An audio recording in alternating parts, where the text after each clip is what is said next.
Shamans have always known this trick. What trick? It has two facets. First of all, that culture is an operating system. That's all it is. And that the operating system can be wiped out and replaced by something else. So, in essentially, what's going on among shamans and those who resort to them for curing and counseling and so forth is somebody's running a slightly more advanced operating system than the customer. The shaman is in possession of certain facts about plants, about animals, about healing, about human psychology, about the local geography, about mojo of many different sorts that the client is not aware of. The client is running culture light.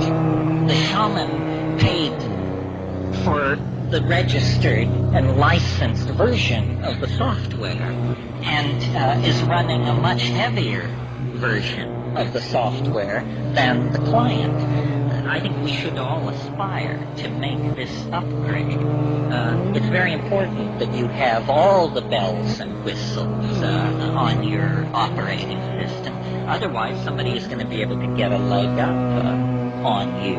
Yeah, that's interesting, that there are people who pick things up out of the air, as it were, and come up with these things first, the real artist, right? Right, and his fellow vorticist, Wyndham Lewis, said, the artist writes a detailed history of the future. The artist is the only person who picks his antennae, pick up these messages before anybody. And so he is always thought of as being way ahead of his time because he lives in the present, because he lives in the present, because he lives in the present. There are very many reasons why most people prefer to live in the age just behind them. Safer. To live right on the shooting line, right on the frontier of change and so on is terrifying, terrifying, terrifying. But yes, I think in the ecological age we are going to ruthlessly prune out innovation if it threatens the balance of human powers and cultural interchange. We're now living in the electric age, are we? But most of us don't realize it. Is that correct?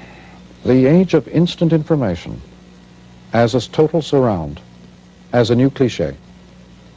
You see, fish, it's not my invention, but someone said, we don't know who discovered water, but we know it wasn't a fish.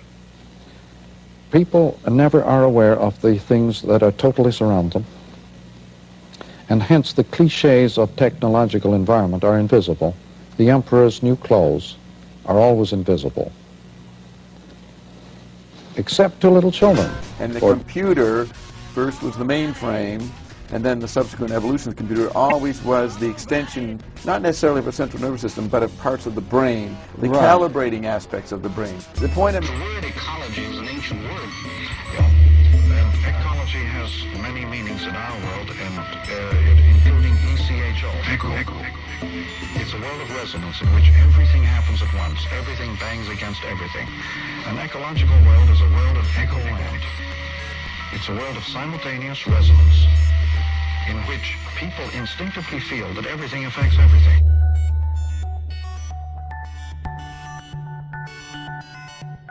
The medium and the message are the same.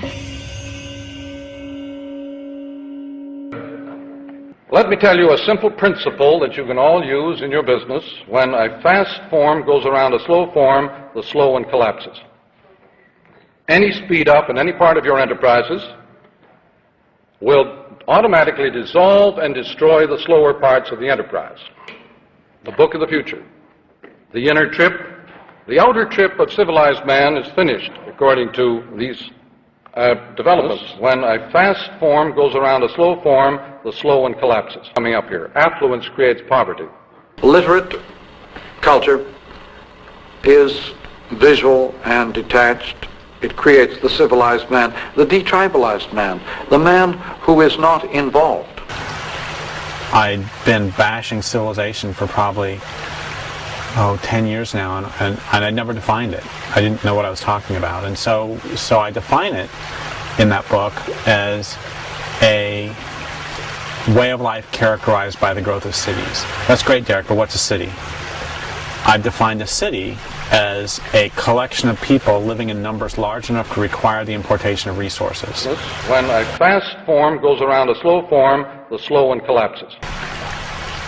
A couple of things happen as soon as you require the importation of resources. One is that your way of living can never be sustainable. Because if you require the importation of resources, what that means is you've denuded the landscape of that particular resource. And as your city grows, you will denude an ever larger area. Because by definition, you're requiring the importation, which means it's not there. Thematically, I mean, that means that functionally, your way of life can never be sustainable. We can talk all we want, but it won't last. New York won't last, because New York City won't last because it requires the importation of resources. But the rich have had it.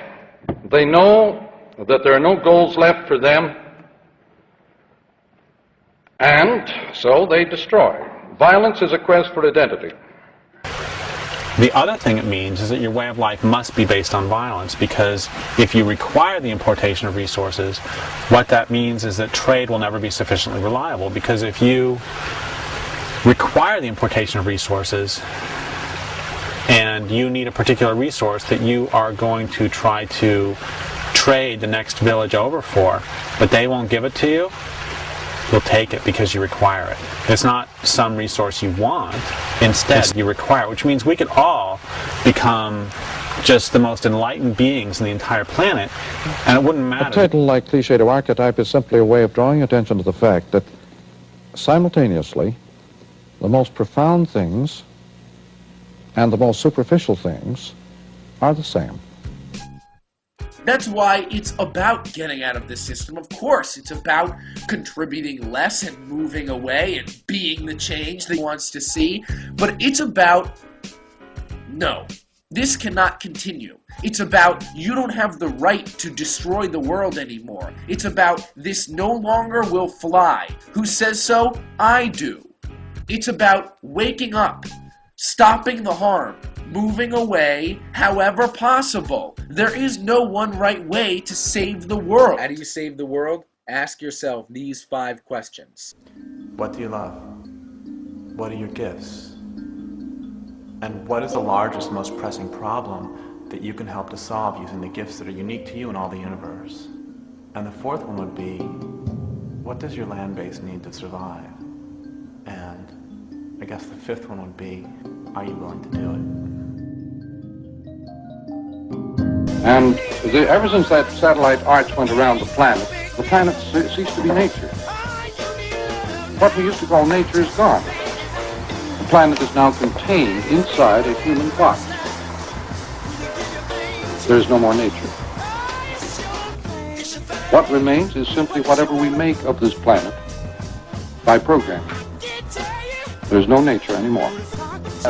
And then it becomes what I call the Android meme. Once the computerization of the situation becomes the hidden ground or the actual constitutive factor in molding our sense of what the economy is. As in figure and ground? Yes, figure and ground. A figure is? Well, it was television. Yeah. Then it became the satellite. Uh-huh. Then it became digitization. Uh-huh. All right? Uh-huh. That situation gets shrunk and turned into increasingly tinier holograms. And that's the phase of the digitization or the Android meme. As long as you realize that there's more value in planet Earth than a video game.